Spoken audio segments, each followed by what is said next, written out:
மருத்துவ படிப்பில் அரசு பள்ளி மாணவர்களுக்கு 7.5% இடஒதுக்கீடு வழங்கும் சட்ட மசோதா நிறைவேற்றப்பட்டது. சட்டப்பேரவையில் முதலமைச்சர் எடப்பாடி பழனிசாமி இந்த மசோதாவை தாக்கல் செய்தார்.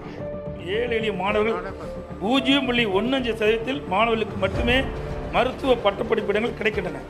அரசு பள்ளி மாணவர்களுக்கும் தனியார் பள்ளியில் பயிலும் மாணவர்களுக்கும் வெவ்வேறு சமூக பொருளாதார பின்னணி கொண்டவர்கள். இவர்கள் கற்கும் பள்ளி, வளரும் வீட்டுச் சூழல், பெற்றோர் வருமானம் போன்றவைகள் வேறுபாடுகள் உள்ளன. எனவே இவர்களை சமநிலையில் வைத்து பார்த்து சமநீதிக்கு எதிரானது. தமிழ்நாடு அரசு பள்ளியில் பயிலும் மாணவர்கள் நீட் தேர்வில் தேர்ச்சி பெற்றாலும் மதிப்பெண் தரவரிசை அடிப்படையில் அவர்களுக்கு உரிய அளவுக்கு மருத்துவ இடம் கிடைப்பதில்லை. எனவேதான் தமிழ்நாடு அரசு பள்ளியில் பயிலும் மாணவர்களுக்கு தனியாக உள் ஒதுக்கீடு அவசியமாகிறது என்பதை இத்தருணத்தில் தெளிவுபடுத்த கடமைப்பட்டுள்ளேன். தற்போதுள்ள மருத்துவ பட்டப்படிப்பு இடங்களில் இந்த 7.5% உள் ஒதுக்கீடு வழங்குவதால் சுமார் 300க்கு மேல் இடங்கள் ஏழை எளிய மாணவர்களுக்கு இதன் மூலம் சமநீதி வழங்க இது வழிவகுக்கும்.